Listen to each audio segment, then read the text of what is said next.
जय श्री कृष्ण। आप सभी का हमारे YouTube चैनल पर हार्दिक स्वागत है। आज की इस वीडियो में आप सभी सुनेंगे संकष्टी चतुर्थी व्रत की पौराणिक कथा और साथ ही सुनेंगे चौथ माता की कहानी। इससे पहले आइए जान लेते हैं चतुर्थी तिथि के बारे में कुछ विशेष जानकारी।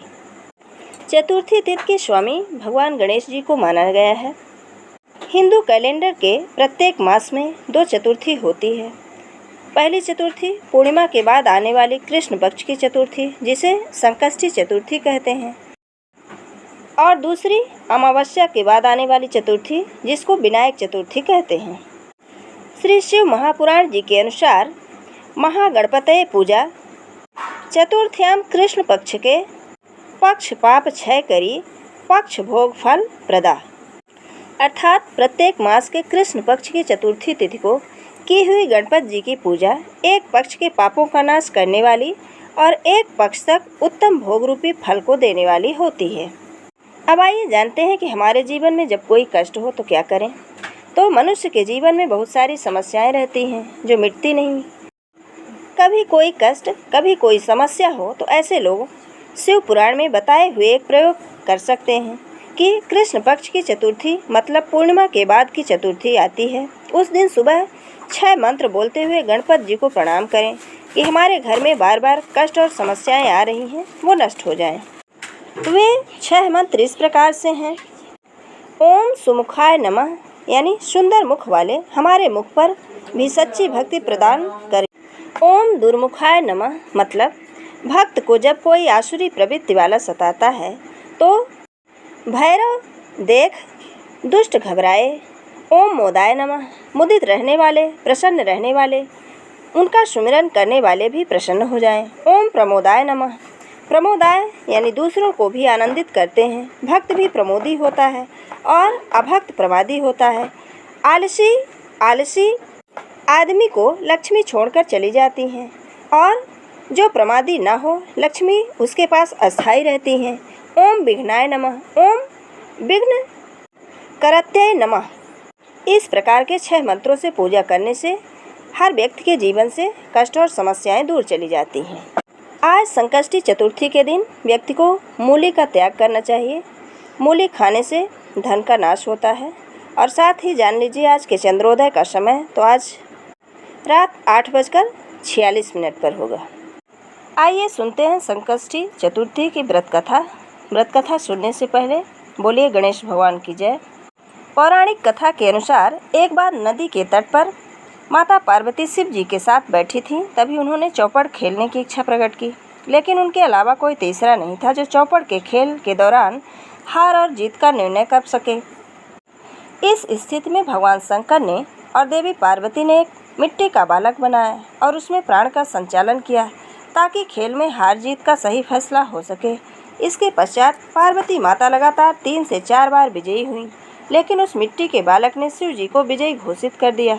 इससे देवी पार्वती को क्रोध आ गया और उन्होंने उस बालक को लंगड़ा बना दिया। तब बालक को अपनी गलती का एहसास हुआ और उसने माफ़ी मांगी, लेकिन माँ पार्वती ने कहा कि श्राप अब वापस नहीं लिया जा सकता, इसलिए आप एक उपाय के जरिए इस श्राप से मुक्ति पा सकते हैं। उन्होंने कहा कि संकष्टी के दिन कुछ कन्याएं पूजन के लिए आती हैं, उनसे व्रत और पूजा का विधान पूछना। बालक ने ठीक ऐसा ही किया और उसकी पूजा से गौरी पुत्र गणेश खुश हो जाते हैं और उनके जीवन में सभी मुश्किलों का अंत कर देते हैं। इससे बालक अपने जीवन में फिर से खुशी अपना जीवन काल व्यतीत करने लगता है।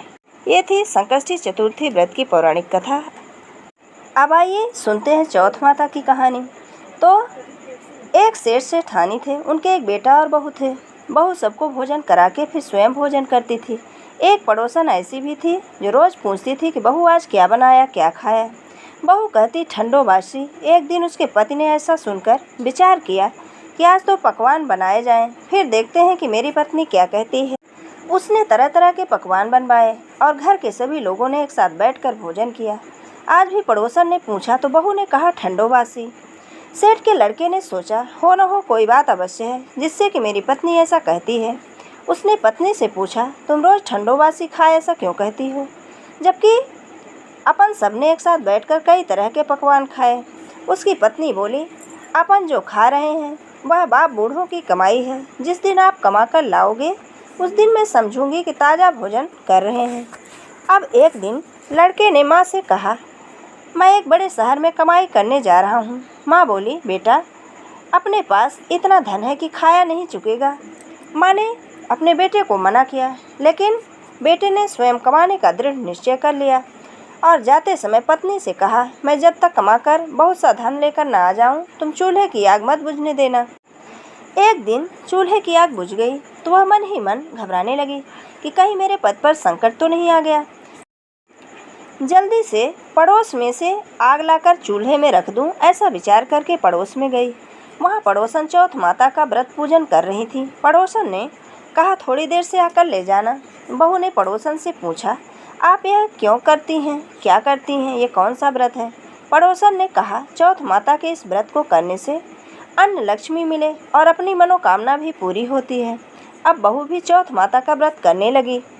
दीवार पर चौथ माता बनाई। उस दिन घी गुड़ का चूरमा बनाकर रात्रि को चंद्रमा को अर्घ्य देकर भोजन करती। ऐसा करते करते बहुत दिन हो गए। चौथ माता ने उस बहू के पति को सपना दिया कि साहूकार का बेटा, तू जागे कि सोवे, तेरी पत्नी बहुत याद कर रही है, घर जाकर उसकी चिंता मिटा। तो दुकान खोलकर कंकु केसर का पागल्या बना के बैठ जाना। आज तेरा हिसाब किताब चुकता हो जाएगा। अब तो चौथ माता ने जैसा कहा था वैसा ही हुआ। उसने घर जाने की तैयारी की और गाड़ी भर के धन दौलत लेकर चल दिया।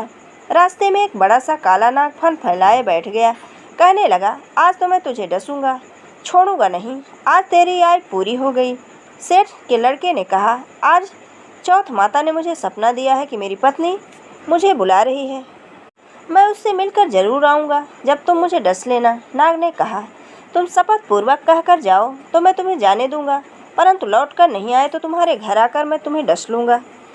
इस प्रकार सर्प को वचन देकर वह अपने घर पहुँचा।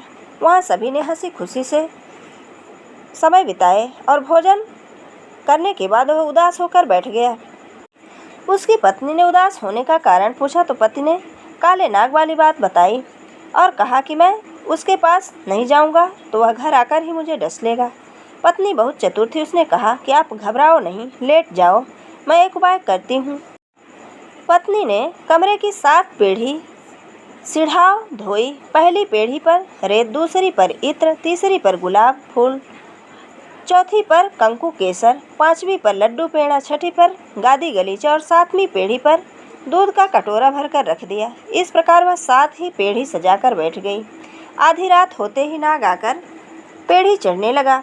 पहली पीढ़ी पर रेत में लौट गया। कहने लगा, सेठ की बहू ने आराम तो बहुत दिया, पर बचनों से बंधकर आया हूँ तो डसूंगा अवश्य ही। इसी प्रकार 7 पीढ़ियों पर नाग आराम करता हुआ और कहता हुआ कि डसूंगा जरूर, कमरे में जाने की कोशिश करने लगा। तो चौथ माता ने विचार किया कि मैं इसे नहीं बचाऊंगी तो संसार में धर्म कर्म और व्रत पूजन कौन मानेगा। अब तो गणेश जी, चंद्रमा जी और चौथ माता ने उसे बचाने का विचार किया। चंदा मामा ने उजाला किया, चौथ माता ढाल बनी और गणेश जी तलवार लेकर नाग को मार दिए और ढाल से ढक दिया। अब बहुत थकी हारी सो गई।